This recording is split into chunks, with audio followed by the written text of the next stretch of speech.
नमस्कार, आप देख रहे हैं अपना बिहार। मैं हूं आपके साथ विभा उपाध्याय। बिहार में पोस्टर पर सियासत कम होने का नाम ही नहीं ले रही। एक बार फिर प्रशांत किशोर की जन सुराज ने पोस्टर के माध्यम से लालू परिवार पर जोरदार हमला किया है।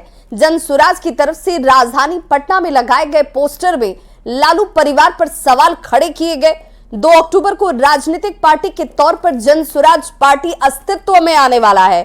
पोस्टर का जायजा लिया संवाददाता संजय कुमार ने। राजनीति इन दिनों परवान पर है और एक बार फिर से पोस्टर की राजनीति तेज होती दिख रही है। प्रशांत किशोर की जन सुराज पार्टी जो 2 अक्टूबर को विधिवत तौर से एक पॉलिटिकल पार्टी बन जाएगी, उसकी तरफ से राजधानी पटना के हर चौक चौराहे पर पोस्टर लगाया गया है और अपर्णा यादव जो जन सुराज की नेत्री है, उनकी तरफ से ये पोस्टर लगाया गया है और इसमें सीधे तौर पर लालू प्रसाद यादव के परिवार पर हमला बोला गया है। आप देख सकते हैं इस पोस्टर में साफ तौर पे ये लिखा है कि जो बहू का नहीं हुआ वो बिहार का क्या होगा। बिहार तो अब जन सुराज का होगा, यानी लालू प्रसाद यादव एक बार फिर से निशाने पर हैं जन सुराज के। और इसमें साफ तौर पे जो तेज प्रताप यादव का विवाद चल रहा था उनकी पत्नी ऐश्वर्या से, उसको लेकर अब उन पर हमला बोला जा रहा है। और ये कोई पहला पोस्टर नहीं है जब जन सुराज ने लालू प्रसाद यादव की फैमिली पर या राजद पर अटैक किया हो। इसके पहले भी कई बार जन सुराज की तरफ से लालू प्रसाद यादव का परिवार निशाने पर रहा है और एक बार फिर से ये पोस्टर जो है इससे बिहार की सियासत गरमाएगी, क्योंकि ये सीधे तौर पर परिवार पर हमला है और उन पर आक्षेप लगाया गया है जन सुराज की तरफ से। अब देखना होगा इसको लेकर राजद के लोगों की क्या प्रतिक्रिया सामने आती है। लेकिन एक बार फिर से जिस तरीके से जन सुराज पार्टी ने लालू प्रसाद यादव को, और एक चीज़ और इसमें साफ तौर पे ये लिखा है कि बिहार तो अब जन सुराज का होगा, यानी पॉलिटिकल पार्टी के रूप में जन सुराज अब अस्तित्व में जब आने जा रही है तो वो आने वाले दिनों में जन सुराज जो है अपने को इस्टेब्लिश करेगी और जन सुराज अब बिहार का होगा। और बड़े पैमाने पर लोगों से पार्टी का संस्थापक सदस्य बनने का भी आह्वान किया गया। देखना होगा राजद की तरफ से इसको लेकर क्या रिएक्शन सामने आता है। कैमरा पर्सन अमित कुमार के साथ संजय कुमार, न्यूज़ 18 पटना।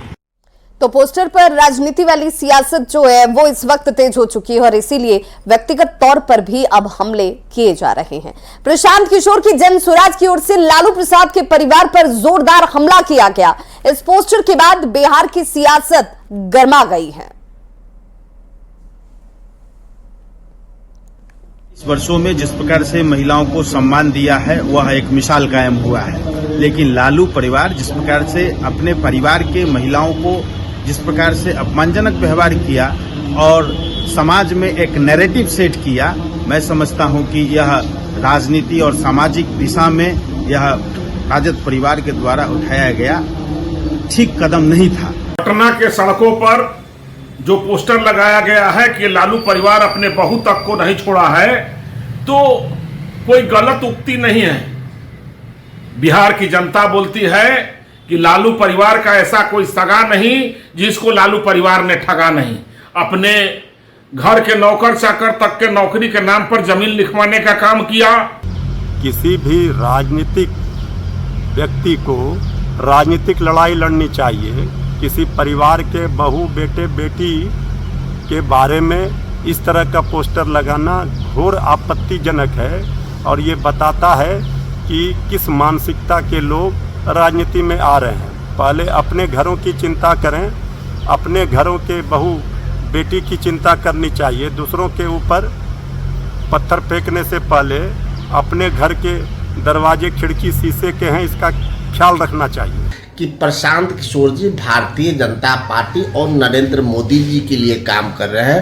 वो इसलिए कि भाजपा ने देखा कि 20-25 सालों में वो बिहार में स्वयं पे स्थापित नहीं हो पाए, तो प्रशांत किशोर को आगे करके भाजपा को स्थापित करें।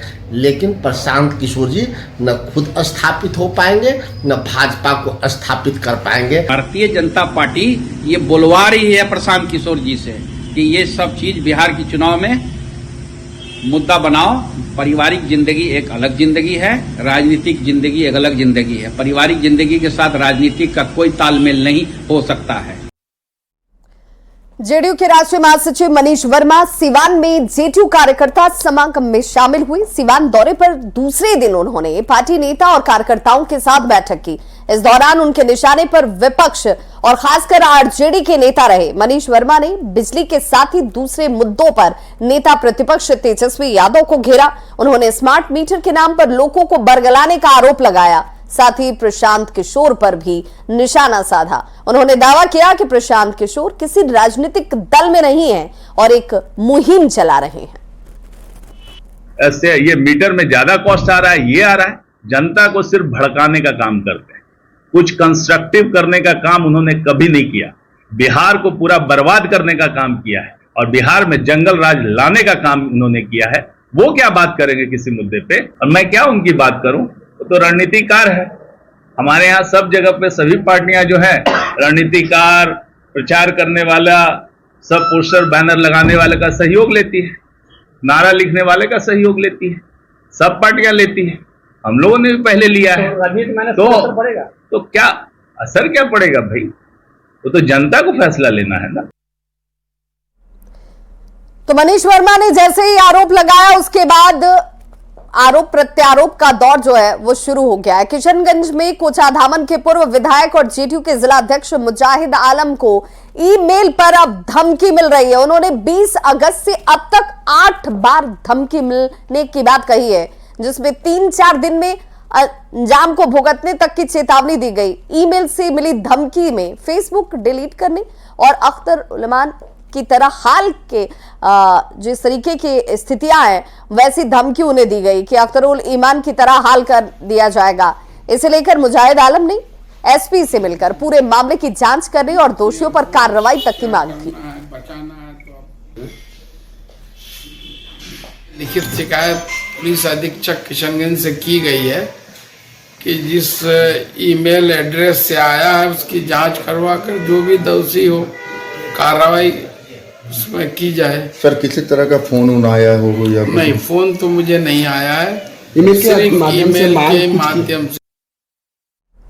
बिहार में किसानों से धान खरीद को लेकर केंद्र और राज्य सरकार ने बड़ी पहल की है। खाद्य एवं उपभोक्ता संरक्षण मंत्री लेसी सिंह ने न्यूज 18 से खास बातचीत में इसकी जानकारी दी। उन्होंने कहा कि केंद्र की ओर से बिहार में धान खरीद का लक्ष्य 34 लाख मीट्रिक टन कर दिया गया था। इसके बाद उन्होंने केंद्रीय मंत्री के साथ बैठक कर इसे 45 लाख मीट्रिक टन करवाया। अब बिहार में धान खरीद 2300 रुपए प्रति क्विंटल और ग्रेड ए धान की कीमत 2320 रुपए प्रति क्विंटल की दर से होगी। इसकी जानकारी दी लेसी सिंह ने दावा किया कि केंद्र और बिहार सरकार किसानों के हित में लगातार काम कर रही है। मंत्री लेसी सिंह से खास बातचीत की पूर्णिया संवाददाता कुमार प्रवीण ने। खाद्य व उपभोक्ता संरक्षण मंत्री लेसी सिंह जी, आइए हम बात करते हैं। मैडम, अभी हाल में ही केंद्र के साथ बैठक हुई है धान अधिप्राप्ति को लेकर, क्या बैठक हुई थी और क्या निर्णय लिया गया? देखिए, अभी खरीफ विपणन मौसम 2024-25 के लिए हम लोगों को धान अधिप्राप्ति करना था और इसकी तैयारी भी हमारी चल रही है।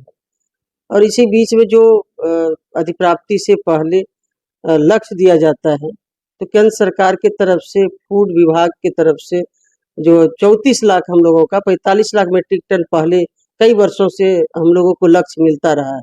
उन्होंने मेरी मांग को माना और फिर अपने विभागीय अधिकारियों के साथ मीटिंग करके ये निर्णय लिए कि हम लोग 45 लाख मीट्रिक टन धान अधिप्राप्ति का लक्ष्य आपको दे रहे हैं। इसके लिए हम लोग धन्यवाद भी दिए, आपके माध्यम से भी धन्यवाद देते हैं। एमएसपी का रेट क्या है? एमएसपी जो साधारण धान है 2300 प्रति क्विंटल है और जो ग्रेड ए का है उसका 2320 रुपया प्रति क्विंटल। तो हमारी सरकार और हम लोग किसानों के प्रति संवेदनशील है और माननीय मुख्यमंत्री जी का मार्गदर्शन रहता है कि किसानों से हम लोग अधिक से अधिक धान लें। जो हमारा लक्ष्य रहता है उसमें कहीं किसी तरह का दिक्कत नहीं हो। 2300 रुपया साधारण धान और 2320 रुपया प्रति क्विंटल ग्रेड ए के धान को खरीदा जाएगा, जो किसानों के लिए काफी राहत की खबर है। कुमार प्रवीण, न्यूज 18 पूर्णिया।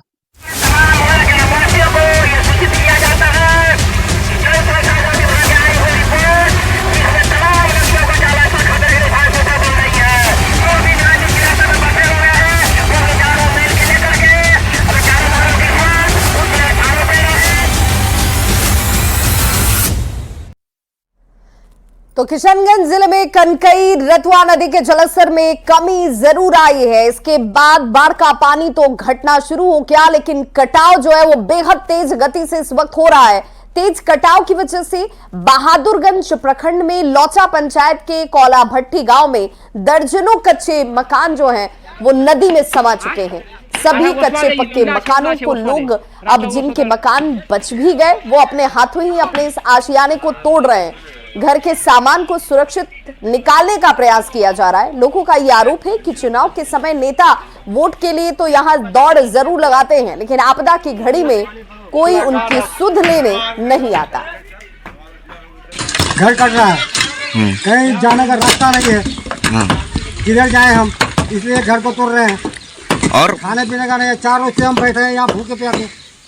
कोई राशन पानी नहीं है, खाना कोई देने वाला भी नहीं है। यहाँ कौन आएगा सामान देने, रास्ता ही नहीं है तो आएगा कौन। आज उसके मारे घर तोड़ रहा हूँ, घर अभी वो भी कटा करके जा रहा है, नदी में तोड़ रहा हूँ। इसके वजह से हम अब क्या करें, हम मजबूर में हम हालत में देख करके हम घर तोड़ रहा हूँ। खाने पीने का कोई साधन नहीं है और कुछ नहीं है यहाँ, न सरकार का यहाँ कोई न मुखिया तो क्या, न MLA न MP, कोई आज तक यहाँ नहीं है। तो कोसी के गिरते जलस्तर ने सुपौल के लोगों को थोड़ी राहत तो जरूर दी है, लेकिन कोसी ने कई गांवों का भूगोल पूरी तरह से बदल कर रख दिया है।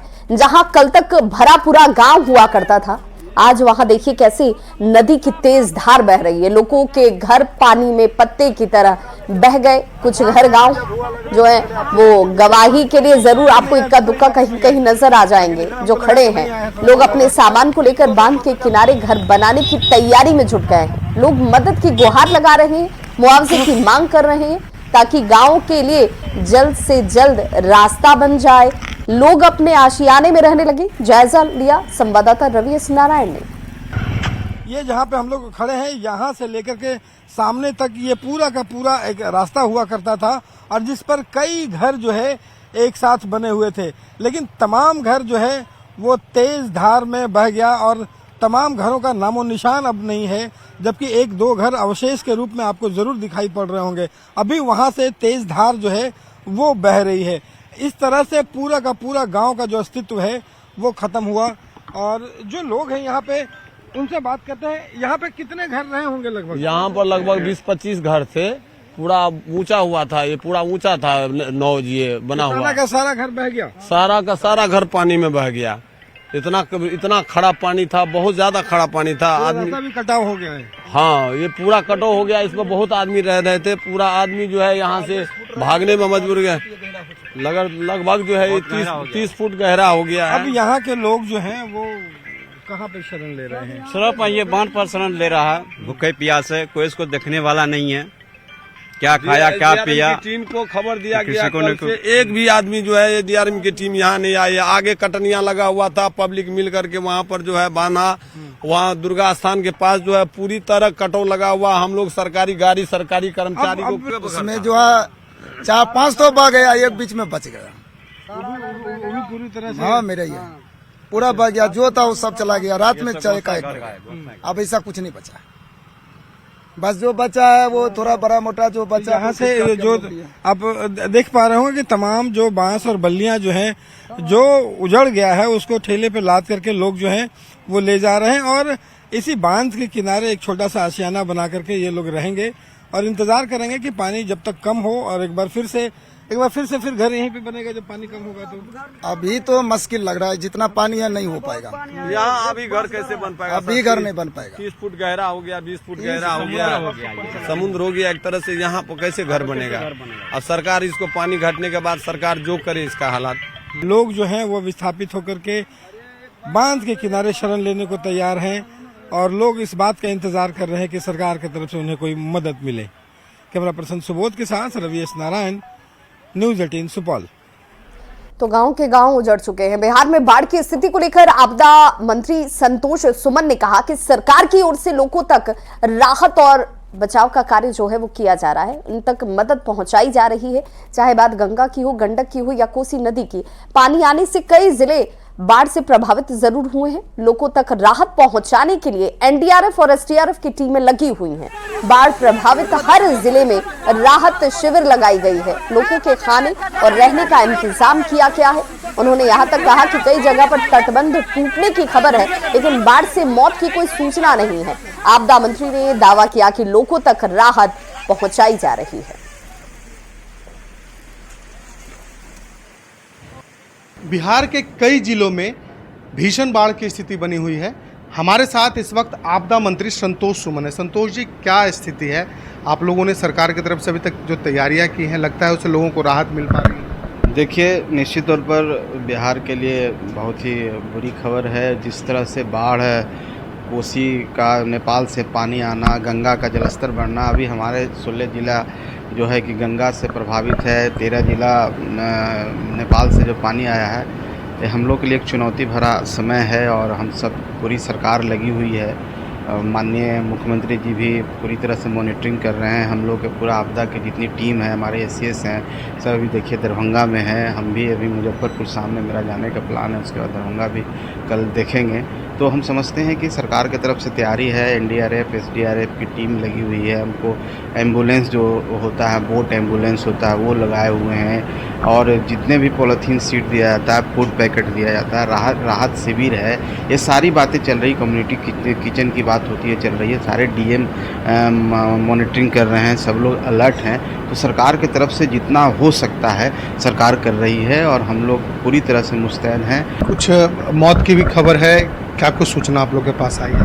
देखिए, पानी में डूबने से या अन्य परिस्थिति? अभी हम लोग बांध टूटने का अभी 4-5 जिलों से आया है तटबंध में, उसमें अभी तक उस तरह की जानकारी नहीं मिली है। हम लोग अभी मीटिंग करेंगे, रिव्यू करेंगे और पूरी तरह से हम लोग सजग हैं और ऐसी कोई खबर आएगी तो उसको भी हम लोग आपको बताने का। तो बिल्कुल हमारे साथ मंत्री संतोष सुमन थे, जिनका साफ तौर पर कहना है कि सरकार की तरफ से जो प्रयास किए जाने हैं वो किए जा रहे हैं, लेकिन अभी 4 से 5 दिनों का वक्त जरूर लगेगा स्थिति को सामान्य होने में। शैलेंद्र, न्यूज़ 18 पटना। तो बिहार में बाढ़ की स्थिति पर बिहार सरकार के सूचना एवं जनसंपर्क मंत्री महेश्वर हजारी ने कहा कि त्रासदी को देखते हुए मुख्यमंत्री नीतीश कुमार ने सभी प्रभारी मंत्रियों को अपने अपने जिले में कैंप करने के निर्देश भी दे दिए हैं। अधिकारी बालू की बोरी खुद तटबंधों तक पहुंचा भी रहे और भर भी रहे। सीएम नीतीश कुमार खुद पल पल की मॉनिटरिंग कर रहे हैं। तो सारे हमारे जितने भी पदाधिकारी हैं बिहार सरकार के जल संसाधन विभाग के, सभी यहाँ तक कि डीएम साहब अपने से बोरा उठा रख रहे थे स्थिति दरभंगा जिला के। मैं धन्यवाद देना चाहता हूँ। जिस तरह से सारे के सारे प्रशासन लगे हुए हैं, मैं समझता हूँ कहीं कोई कठिनाई नहीं हुई। स्वाभाविक बात है, आदरणीय मुख्यमंत्री नीतीश कुमार जी अभी भी मॉनिटरिंग कर रहे हैं, पूरी मॉनिटरिंग कर रहे हैं। पल पल की जितनी भी खबरें हैं वो खबरें प्राप्त कर रहे हो और वह सारे के सारे जगह दूरभाष से बात करके सब जगह कहे मुस्तैद रहने के लिए। तो मुजफ्फरपुर में बागमती खतरे के निशान से ऊपर बह रही है। औराई कटरा के इलाके के दर्जनों गांव में बागमती नदी का पानी जो है वो प्रवेश कर गया है। लोगों के बीच स्थिति जो है वो परेशानी वाली साफ नजर आती है। हालात को देखते हुए तटबंध की सुरक्षा को बढ़ा दिया गया है। बागमती नदी खतरे के निशान से चूंकि ऊपर है और कई गांव इसकी चपेट में आ सकते हैं। जिला प्रशासन की टीम अलर्ट मोड पर दिखती है।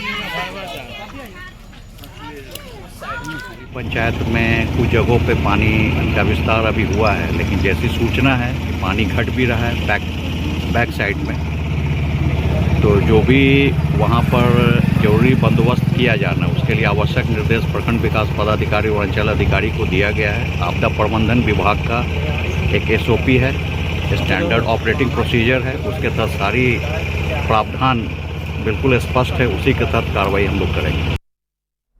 तो इस बुलेटिन में बस इतना ही, लेकिन न्यूज़ 18 बिहार झारखंड पर खबरों का सिलसिला लगातार जारी है।